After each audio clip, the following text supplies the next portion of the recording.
প্রতিবাদ করা আমাদের গণতান্ত্রিক অধিকার।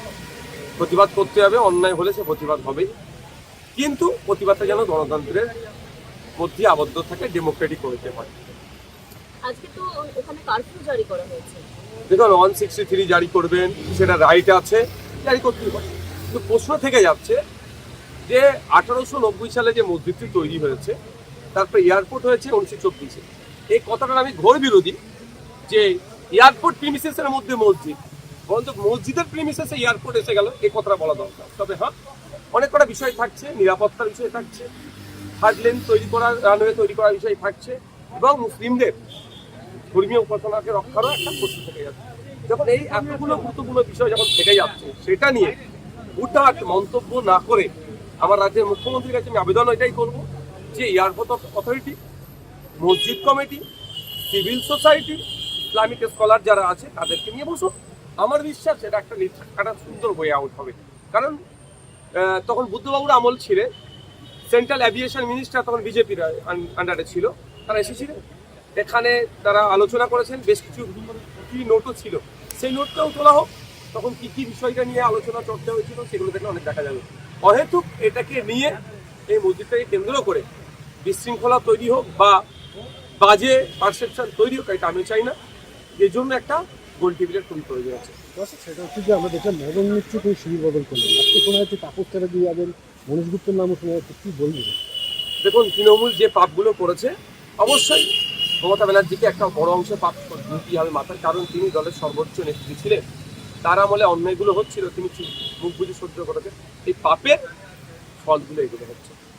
যারাই যাচ্ছে তারাই দেখছি অভিষেক বন্দ্যোপাধ্যায়ের জন্য দল ছাড়ছে, বা অভিষেক বন্দ্যোপাধ্যায়ের জন্য শিবির বদলাচ্ছে, বলছে অভিষেক বন্দ্যোপাধ্যায়কে তোপ যাচ্ছে। দেখুন, কিছুতে একটা বলে পাবলিককে বোকা বানিয়ে দিতে হবে। এতদিন অভিষেক বাবু এবি করে রাপালাপি করছিলেন, এখন কি হলো?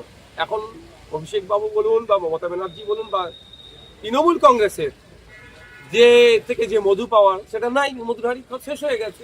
এখন অন্য কোনো শিবিরের নাম লিখাতে হবে মধু খাওয়ার জন্য। শুধুমাত্র কি শিবির বদল, নাকি এর পিছনে রাজনৈতিক চাপ বা ইউপিসিবিআই এর ডাক সব কিছু রয়েছে?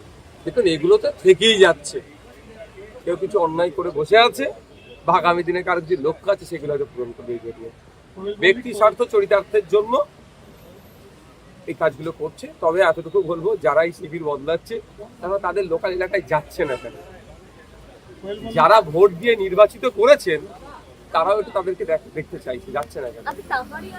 বিভিন্ন এনজিওতে একাধিক র্যাডারে এসে যাচ্ছে, রেড হয়েছে গতকাল, বলা হচ্ছে যে বিদেশি টাকা এখানে আসছে, এবং সেখানে বেশ বিরোধী কাজকর্ম চলছে, একাধিক এরকম অভিযোগ উঠে আসছে। দেখুন, স্পষ্ট ভাষায় আমি বলতে চাই, আমার দাদু স্বাধীনতা সংগ্রামী ছিল, দেশকে স্বাধীন করার জন্য লড়াই করেছে। আমি সেই রক্ত আমার গায়ে বলছে। দেশের মধ্যে থেকে দেশবিরোধী কর্মকাণ্ড কেউ করলে তার কোনো ছাড় নেই, কিন্তু দুর্ভাগ্যে ইতিপূর্বে অনেক ধরনের অভিযোগ অনেক জায়গায় এসেছে, শুধু মিডিয়া ট্রায়াল চলেছে, বাস্তবে দেখেছি নীল। এক্ষেত্রেও তাইরিয়া ফাউন্ডেশন বলুন কি সংস্থা বলছেন, যে কেউ যদি এফসিআর এর মধ্যে টাকা নিয়ে আসে তাদের কোনো অপরাধ করেনি। হ্যাঁ, এফসিআর এর সময় এখন যে বর্তমানে কেন্দ্র সরকার চলছে, প্রচুর লোকের এফসিআর বাতিল করে দিয়েছে। বিদেশি টাকা যারা অনুদান নেয়, সে নিয়ারও প্রভিশন আছে, টাকা নিয়ে কোথায় কিভাবে খরচ করছে সেটা দেখার দায়িত্ব।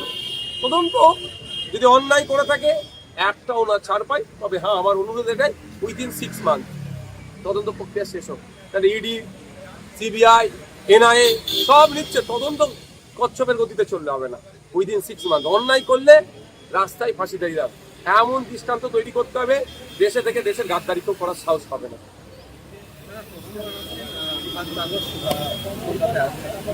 কি করবো তার জন্য?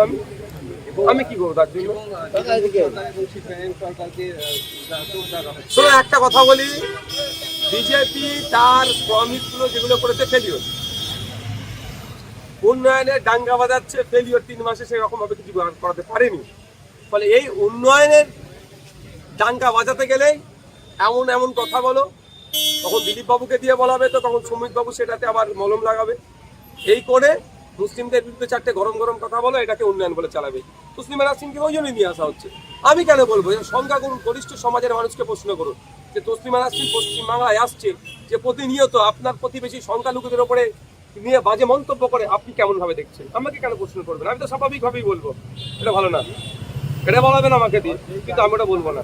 যে কেউ আসতে পারে পশ্চিমবঙ্গের সংস্কৃতি কালচার প্র্যাকটিস করার জন্য কেউ আসতে পারে, কিন্তু সংস্কৃতি কালচারকে সামনে রেখে নির্দিষ্ট কোনো ধর্মের বন্ধের মানুষকে যদি আঘাত করে, তাহলে তখন প্রতিবাদ হবে ডেমোক্রেটিক হয়ে। পদত্যাগ করলেন, শেষমেশ দেখা গেল সুনীল বনসালের সঙ্গে তিনি বৈঠক করলেন। আমি অনেক আগে বলেছি, এই ধরনের যারা এই সিনেমা জগতের আছে তাদেরকে দিয়ে এই ধরনের পলিটিক্স হয় না। হ্যাঁ, সেটা যদি পুরোপুরি যদি আসে তখন হবে, কারণ এরা একটা জগৎ সামলাচ্ছে। আবার এই পলিটিক্সটা তো ওর থেকে বড় বড় ফিল্ড, তারা সামলাতে পারবে না, অনেক আগে বলছি।